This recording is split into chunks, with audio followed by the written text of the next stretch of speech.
얼마 전에 모르는 사람한테 편지를 한 통 받았어요. 그 내용을 읽어봤더니 무슨 내용이냐 하면은 휴거에 대한 내용입니다. 이 사람의 그 편지를 보니까 휴거가 곧 다가온다는 그런 내용입니다. 이 사람이 편지 속에 자기 주변에 특별히 교회 다니는 사람들에게 그런 이야기를 했더니 다들 이상한 눈초리로 보더라는 거죠. 마치 정신 나간 사람인 것처럼, 아니면은 그 이단에 빠진 사람인 것처럼 그렇게 보더라는 거죠. 자신은 휴거가 닥칠 것이라는 것을 확신하는데 아무도 자기를 믿어주지 않는다는 거죠. 너무 안타까워서 목사님들한테 다 편지를 보내는 거다, 이제 이런 이야기입니다. 나름 사명감을 가지고 한 사람의 생명이라도 구하기 위해서 자기 시간과 노력과 정력을 써가면서 그렇게 편지를 보내는 거죠.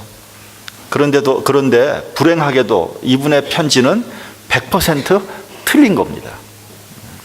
여러분, 우리가 신비와 신비주의를 구분해야 됩니다. 신비는요, 그러니까 미스터리라는 그 성경의 그 말씀은 무슨 말씀이냐면 믿기 어려운 사실이에요. 그러나 실제로 존재하는 것을 얘기하는 겁니다. 미스터리예요. 우리의 이성과 우리의 판단으로는 잘 믿어지지 않아요. 그러나 실제로 있는 겁니다. 그런 면에서 볼 때 휴거도 언젠가는 반드시 있을 것입니다. 왜냐하면 성경에 그 휴거에 대한 이야기가 나왔기 때문입니다. 휴거는 오직 한 군데, 데살로니가 전서 4장 16절에서 17절까지 나와 있습니다. 이렇게 되어 있어요. 주께서 호령과 천사장의 소리와 하나님의 나팔로 친히 하늘로 쫓아 강림하시리니 그리스도 안에서 죽은 자들이 먼저 일어나고 그 다음부터가 바로 휴거입니다. 그 후에 우리 살아남은 자도 저희와 함께 구름 속으로 끌어올려 공중에서 주를 영접하게 하시리니 그리하여 우리가 항상 주와 함께 있으리라. 그러니까 우리가 산채로 구름 속에 끌려 올라간다는 거죠. 그게 휴거 아니겠습니까? 이분이 너무 휴거를 바란 나머지 아마 그런 꿈을 꾸지 않았나 하는 생각을 해봅니다. 왜냐하면 죽음을 겪지 않고 그냥 산채로 끌어올려간다니까 얼마나 좋은 겁니까? 그거 바라지 않을 사람이 어디 있겠어요? 그러나 우리의 상식이나 이성으로는 이해하기 어려운 말씀이죠. 그러나 실제로 그런 일은 있을 겁니다. 그래서 그게 신비라는 거예요. 성경에 보면 예를 들면 주님께서 물 위를 걸었다든지 아니면 오병이어의 기적을 일으켰다든지 아니면 죽은 사람을 살렸다든지, 믿음이 없으면 믿음이 있는 사람들도 그게 사실일까? 근데 그래서 그것을 신비라고 얘기하는 겁니다. 여러분, 우리의 지식이나 경험을 전부라고 생각하지 마십시오. 그것처럼 어리석은 것은 없습니다. 신앙은요, 몰상식한 것이 아니라 초상식적인 겁니다. 비이성적인 것이 아니라 초이성적인 것입니다. 신앙은 초월적인 것이라는 전제를 하지 않으면 하나님을 믿을 이유가 없는 거죠. 내가 내 수준에서 다 이해가 될 수 있다. 그런 하나님을 뭐하러 믿겠어요? 그렇죠? 내가 다 이해할 수 있다. 그건 하나님은요, 우리의 그 영역을 벗어나는 분이 하나님이거든요. 그러니까 우리가 어떤 경우에는 이해가 잘 안 되는 거예요. 그런 것들이 바로 신비라는 겁니다. 반면에 신비주의는 뭐냐면 나의 주관적인 체험을 절대화하는 것을 말하는 겁니다. 즉 편지에서 언급한 그 사람의 개인적인 휴거에 대한 체험, 그거를 절대화시켜서 마치 진리인 양 얘기하는 것, 그것을 신비주의라고 하는 겁니다. 우리 주변에도 자기의 영적인 체험을 절대화하는 사람들이 있습니다. 이제 그런 사람일수록 다른 사람의 경험이 자기의 경험과 틀리면 틀렸다고, 잘못됐다고 얘기를 합니다. 대단히 위험한 생각입니다. 교회에서도 종종 그런 사람들이 있어요. 나는 하나님과 직통 계시를 하는다. 하나님과 뭐 맨날 전화해. 그런 분이 있어요. 그럼 거기에 또 혹해가지고 그분한테 가서 또 기도를 받는 분이 있습니다. 그러면서 물어보죠. 우리 아이가 이번에 대학에 붙겠습니까? 떨어지겠습니까? 뭐 이런 거 물어본다. 정답은 뭐가 되겠어요? 실력 있으면 붙는 거고 실력 없으면 떨어지는 거예요. 그게 무슨 뭐 별게 있겠어요? 또 뭐 예를 들면 리코스터 할까요? 아니면 세탁소 할까요? 당신이 그리스도인이라면 돈이 좀 적게 벌린다고 할지라도 세탁소 해야 되는 거죠. 뭐 그런 거 가지고 물어봅니까? 내가 이성적으로 또 내가 신앙적으로 판단해서 결정하면 되는 거 아닙니까? 그렇다고 해서 하나님으로부터 오는 계시를 전적으로 다 부인하지 않은 것은 아닙니다. 계시는요 반드시 말씀과 함께 오는 겁니다. 여러분 꼭 기억하셔야 됩니다. 여러분에게 어떤 계시가 왔을 때 여러분은 그것이 말씀에 합당한 것인가를 살펴봐야 되는 겁니다. 말씀에 맞지 않는 계시는 잘못된 겁니다. 그렇기 때문에 그 편지에서 말한 휴거는 틀렸다는 거예요. 왜요? 말씀과 맞지 않기 때문에. 휴거라는 것은 주님의 재림과 함께 오는 거 아닙니까? 근데 주님의 재림은 아무도 모른다 그랬는데 그 누가 알겠어요? 마태복음 24장 36절에 보면은요, 그날과 그때는 아무도 모르나니 하늘의 천사들도 아들도 모르고 오직 아버지만 아신다. 아니, 예수님도 모른다 그랬는데 그분이 안다 그러면 완전히 잘못된 거 아닙니까? 그러니까 자신이 꾼 꿈을 성경보다 더 중요하게 여기고 자신의 주관적인 조그마한 체험을 말씀보다 더 중요하게 생각하는 것, 그게 바로 신비주의라는 거죠. 그것을 경계하라는 얘기입니다. 그래서 아까 말씀드렸지만 영적인 체험이 혹시 나타나면 그것이 말씀에 합당한가를 우리가 다시 한번 생각해 봐야 됩니다. 그래서 우리는 항상 하나님 중심, 말씀 중심, 그리고 그에 따른 성령의 감화에 중심을 둔 겸손하고 순종하는 신앙을 가져야 된다. 이런 겁니다. 자, 오늘 본문은요, 지난주의 설교와 연결이 되는 말씀입니다.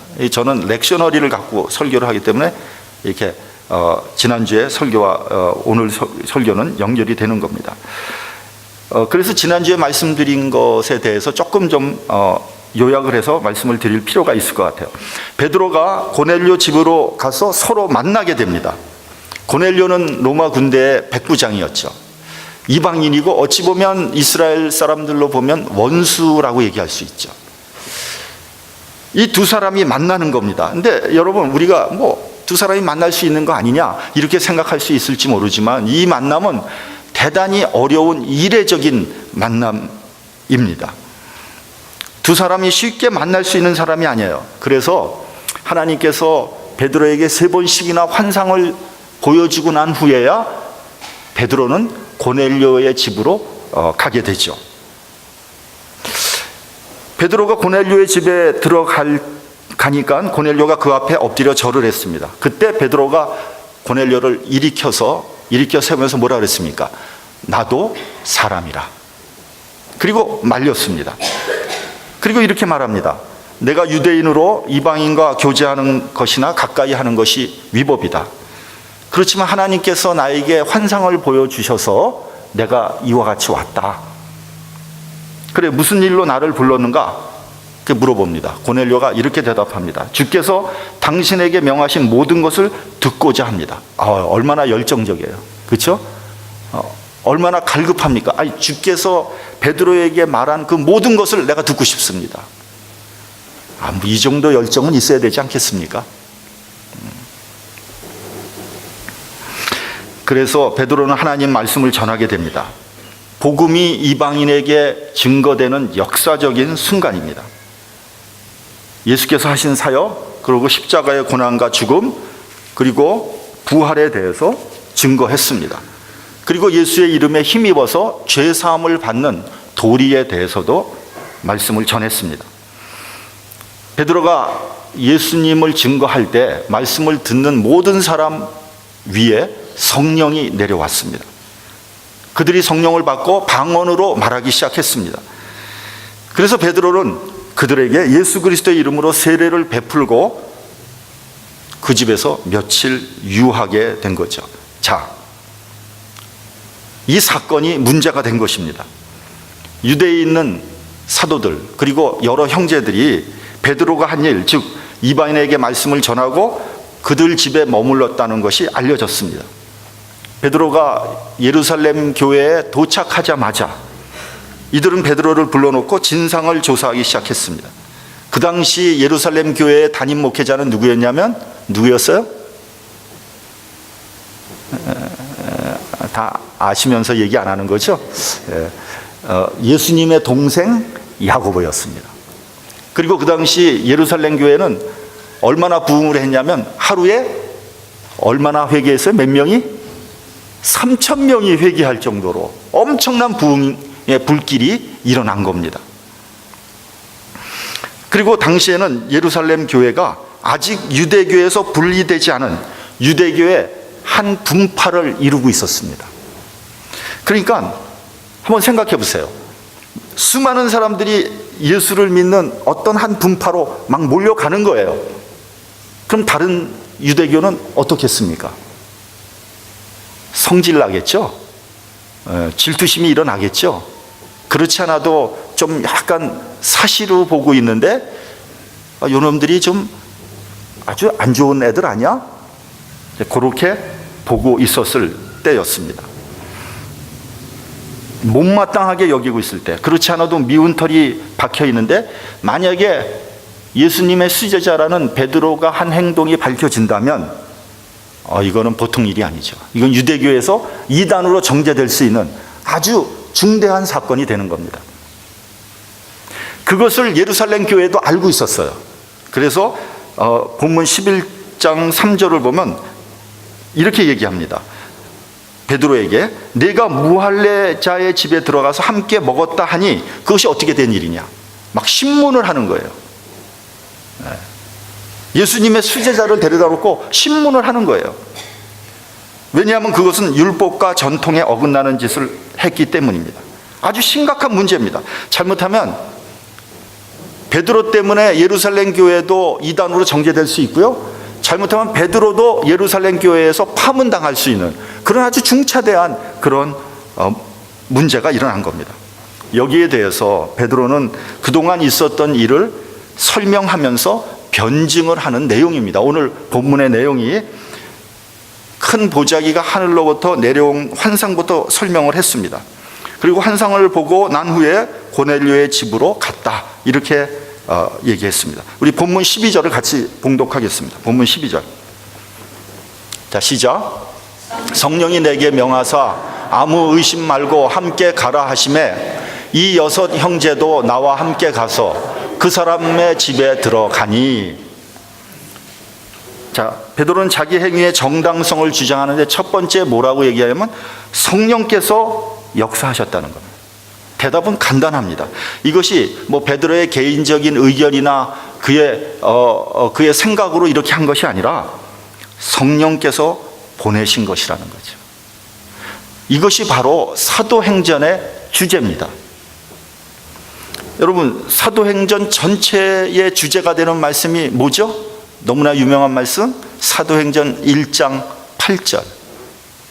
오직 성령이 너희에게 임하시면 어떻게 돼요? 너희가 권능을 받고, 여기서 권능이라는 게 뭡니까? 다이나마이트 아닙니까? 폭발한다는 거예요. 성령을 받으면 너희가 폭발한다. 폭발한 결과 어떻게 되는 겁니까? 예루살렘과 온 유다와 사마리아와 땅끝까지 이르러 내 증인이 될 것이다. 그러니까 베드로는 무슨 말이냐면 나는 성령에 순종한 것밖에 없습니다. 할 말 있습니까? 아니, 성령께서 시켜서 갔다는데 누가 뭐라 그럴 수 있겠습니까? 그래도 베드로가 한 일이 잘못됐다 그러면 누가 잘못된 거예요? 성령이 잘못됐다는 거 아닙니까? 할 말이 없는 거죠. 여러분, 여기서부터 잘 들으셔야 됩니다. 여러분, 성령은요, 새롭게 창조하는 역사를 행하시는 분이 성령입니다. 성령은 뭐 여러분들을 기분 좋게 하고 뭐 여러분들을 뭐 더 축복받게 하고 여러분들 뭐 삶이 더 나아지게 하고, 그런 게 성령이 하는 게 아니에요. 성령은 완전히 새로운 역사를 창조하는 분이 성령입니다. 생각해 보십시오. 유대인들이 수천 년간 지켜왔던 율법이나 전통, 습관, 여러분 이건 난공불락의 철옹성입니다. 절대 변하지 않습니다. 어떤 인간의 방법이나 뭐 능력이나 아이디어로 이 율법의 벽을 무너뜨릴 수가 없어요. 그래서 지금까지 유대인들 율법 지키고 있잖아요. 그 안에서는 어떠한 생명의 창조적인 역사도 기대할 수 없는 거예요. 오직 기계적이고 습관적인 종교 생활이 있을 뿐입니다. 이 거대한 율법의 법을 무너뜨릴 수 있는 것은 오직 성령밖에 없는 거예요. 한번 보세요. 여러분, 하나님께서 베드로에게 환상을 보여주지 않습니까? 하늘에서 보자기가 내려와가지고 그 안에 부정한 짐승들이 들어가는데 잡아먹어라. 베드로가 뭐라고 대답했어요? 주여, 그럴 수 없습니다. 나는 여태까지 지금까지 그런 거 먹은 적 한 번도 없습니다. 무슨 말입니까? 하나님의 명령보다 내가 지켜온 율법이 더 크다는 거죠. 하나님의 명령도 안 들어요. 여러분, 우리가 그런 잘못을 얼마나 많이 저지르는지 모릅니다. 우리가 여태까지 지켜왔던 전통, 내가 알고 있던 지식, 하나님의 창조적인 역사가 그것 때문에 다 가로막히는 거예요.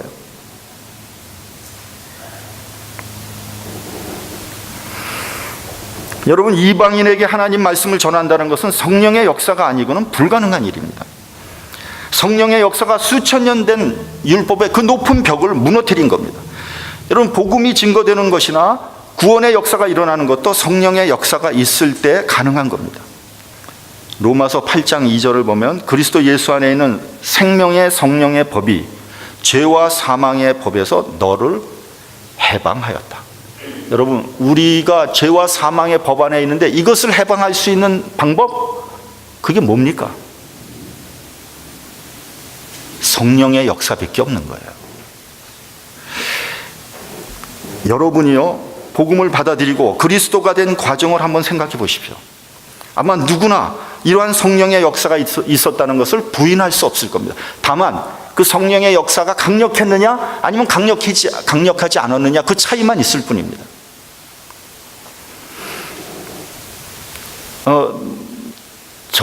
저와 저희 가족에 대해서 잠깐 얘기를 안 할 수가 없습니다. 왜냐하면 이건 제가 경험한 거니까. 제가 다른 사람의 경험을 얘기할 수는 없잖아요. 강력한 성령의 역사가 없었다면 믿음을 갖지 못했을 뿐만 아니라 제가 목사가 되는 것은 불가능한 일이었습니다. 저희 가족은 미국에 이민을 와서 누구나 그렇듯이 정신적으로 경제적으로 굉장히 어려운 시간들을 좀 보냈습니다. 그때는 30년 훨씬 넘은 전 시간이니까 그 당시에는 미국에 오면 예수를 믿든지 안 믿든지 교회에 가는 게 그냥 자연스러운 일이었어요. 도움을 받고 인포메이션을 얻고 사람을 사귀고 그냥 교회 가는 거예요. 근데 저는 교회 가는 게 굉장히 마뜩찮았어요. 교회 가기 싫었어요. 요즘도 교회 가기 싫은 사람 얼마나 많습니까? 그런데 다 그냥 생략하고요. 근데 그냥 제처가 덜컥 은혜를 받았어요. 방언을 받은 거예요. 저는 굉장히 마음에 안 들었어요. 아주 거부감이 오는 거예요. 그래도 마음속에 어떤 게 있냐면요, 저게 무슨 뭔가 초월적인 능력에 의해서 저런 일이 일어나는 거지라는 것은 부인할 수 없었어요. 제가 여러 번 말씀드렸지만 저는 완전히 우리 집안은 유교적인 집안에서 제가 자랐어요. 학교 다니기 전부터 할아버지가 저를 붙잡아 놓고 천자문서부터 시작해서 효경, 소학 알지도 못하죠. 지금 기억도 안 나요. 그거를 붙잡아 놓고 매일 가르치는 거예요. 미치는 거죠, 자가. 근데 그리고 저희 집안은 거의 매달 제사가 있었어요. 제사 때만 되면은 일가 친척들이 수십 명이 모여드는 거예요. 제사를 지내. 제가 장손이니까. 우리 할아버지 쓰고 우리 아버지 쓰고 제가 옆에서, 나머지 친척들은 다 뒤에서. 그런데 그게 저도 모르게 제 마음속에 그것이 깊이 자리 잡은 것 같아요. 왜냐하면 제가 중학교 들어가면서부터 저는 역사학과를 가겠다고 결심을 했으니까. 중학교 1학년서부터 난 대학을 가면 역사학과를 역사학과 갔잖아요. 동양사를 전공했잖아요. 그때 우리 집안에서 경사났다 그랬어요. 집안을 일으켜 세울 사람이 드디어 장손이 역사학과 집안을 일으켜 세울 애다 제가. 근데 이렇게 목사가 되니까 거의 파문에 당하게 된 거죠. 이건 참 예수 믿기 어려운 그런 사람이고 그런 환경에서 자랐습니다. 근데 뭐 어찌됐건 다 생략하고 저에게도 거부할 수 없는 주님의 성령의 은혜가 온 거예요. 성령의 역사가 임하니까요, 저를 가로막고 있던 과거의 지식과 사상, 또 가문의 전통, 관습 다 무너지고 말았어요. 다 무너졌어요. 고린도후서 10장 4절에서 5절을 보면 이런 말씀이 나옵니다. 잘 들어보세요. 우리의 싸우는 병기는 육체에 속한 것이 아니요 오직 하나님 앞에서 견고한 진을 파하는 강력이라. 하나님 앞에서 견고한 진, 그것을 파하는 강력이라. 그보다 더 강하다 이런 얘기예요. 모든 이론을 파하며 하나님 아는 것을 대적하여 높아진 것을 다 파하고 모든 생각을 사로잡아 그리스도에게 복종케 하니.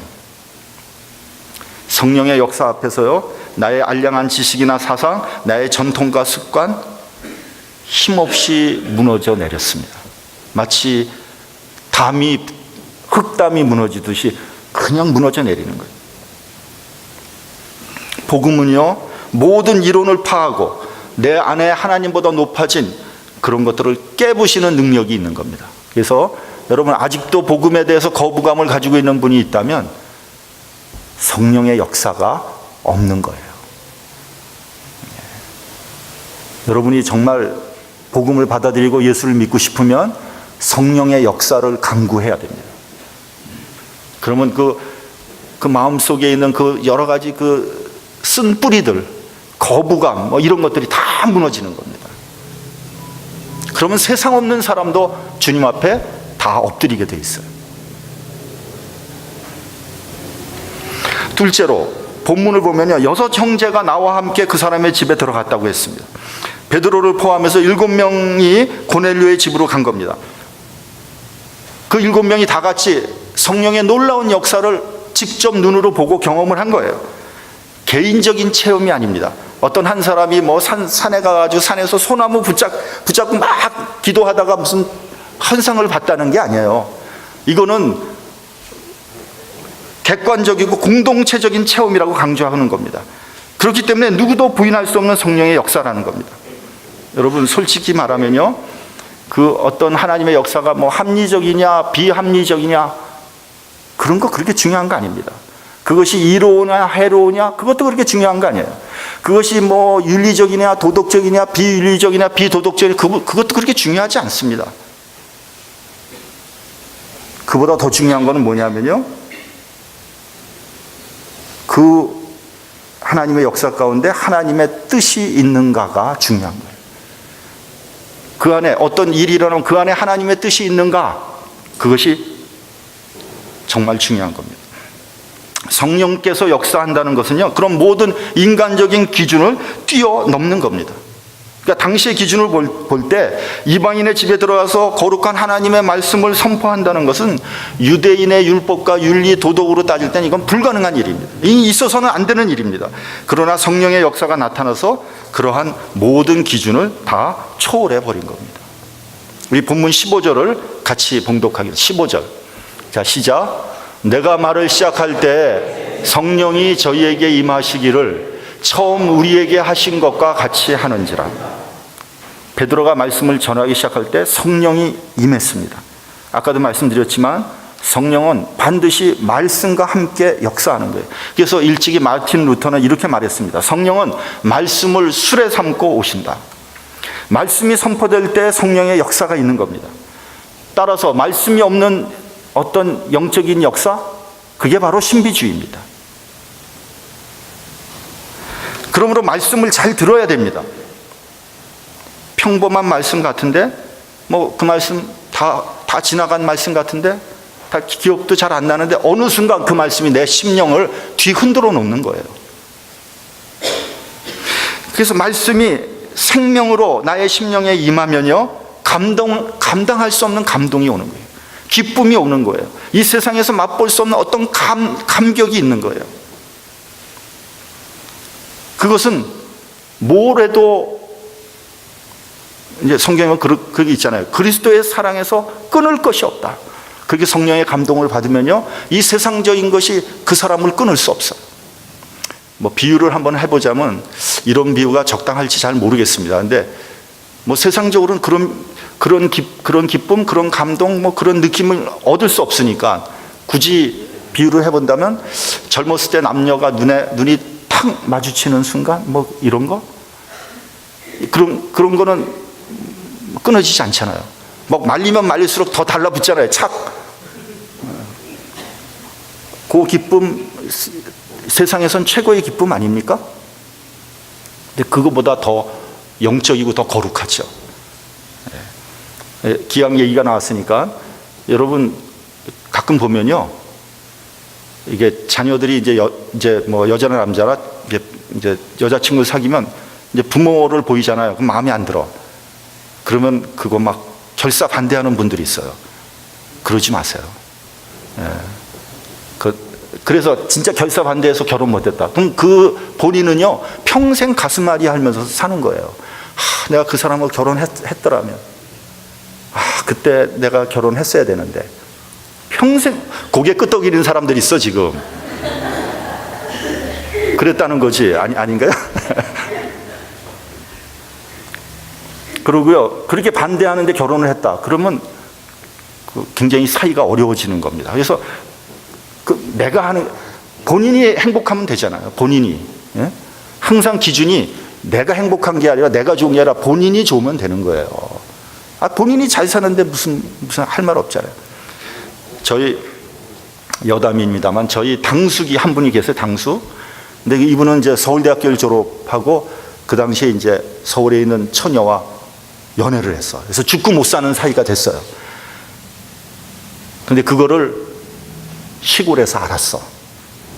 어디서 근본도 모르는 처녀와 결혼, 이런 법은 없다. 그래서 안동에서 내노라 하는 집안의 교수와 그냥 강제로 결혼을 시킨 거예요. 근데 그 교수는 한 번도 교육을 받지 않은, 집에서 그냥 현모양처 교육만 받은.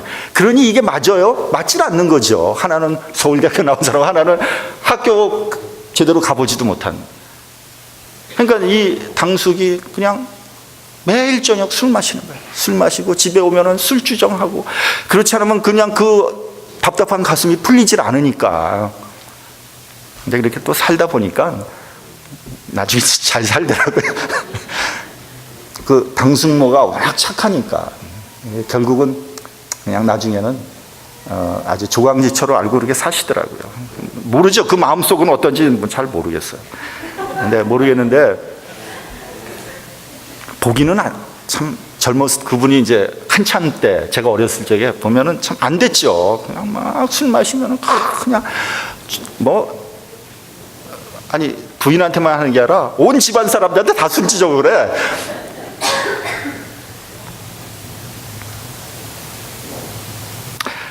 말씀과 성령의 은혜를 받으면요, 세상의 모든 조건을 극복할 수 있는 거예요. 성령을 받으면요, 원수도 사랑할 수 있게 되는 겁니다. 원수를 어떻게 사랑해요? 세상적으로는 사랑 못하죠. 그러나 성령을 받으면 그것이 가능하게 된다니까요. 성령을 받으면요, 고난 속에서도 기뻐할 수 있는 거예요. 역경 속에서도 하나님께 감사할 수 있는 겁니다. 감옥 속에서도 찬송할 수 있는 겁니다. 손해보고도 다 주님 안에서 털어버릴 수 있는 거예요. 스테반 집사님은 돌에 맞아 순교할 때도 얼굴이 해와 같이 빛나면서 이렇게 부르짖었습니다. 주여, 이 죄를 저들에게 돌리지 마옵소서. 여러분, 혹시 여러분들 마음속에 이 갈고 있는 사람 있어요? 저 인간 이를 갈고 있다면 기도하시기 바랍니다. 성령의 감동으로 저 사람을 사랑할 수 있게 해주세요. 문제는 기도해야지 성령께서 역사하신다는 거예요. 기도하지 않으면 성령의 감동이 일어나지 않습니다. 근데 유감스럽게도 요즘의 교회들이 기도의 소리가 사라지기 시작했어요. 정말 간절한 기도가 찾아보기 어렵습니다. 기도의 모임이 잘 되지 않습니다. 통성으로 기도하는 소리가 없어졌어요. 저의 바람은요, 우리 교회가 정말 많은 사람들이 이 단에 나와서 막 통성으로 기도하고 간절히 기도하는 그런 꿈을 꿔봅니다. 그랬으면 좋겠어요. 여러분 고민이 없어요? 여러분 그렇게 모든 일이 다 술술술 풀립니까? 그렇게 기도하러 안 나와요? 혼자서 고민하고 머리 쓰고 잘 돌아가지도 않는 머리로 그렇게 하지 마세요. 그렇지 마세요. 주님 안에 나와서 간절히 외치십시오. 성령께서 감동하실 거예요. 성령께서 감동하실 거예요. 본문 15절을 보면요, 성령이 저희에게 임하셨는데 처음 우리에게 하신 것 같이 했다. 우리도 그런 성령의 감동 받지 않았냐? 그런 똑같은 현상이 이방인한테도 일어났다, 이런 얘기예요. 이어서 17절을 보니까 우리가 주 예수 그리스도를 믿을 때 주신 것 같은 선물을 저희에게도 주셨다. 우리가 받은 선물 저 사람들도 다 받았다. 그러니 내가 누구인데 하나님께서 하시는 일을 막을 수 있겠는가? 그래서 물로 새로 줬다는 거예요.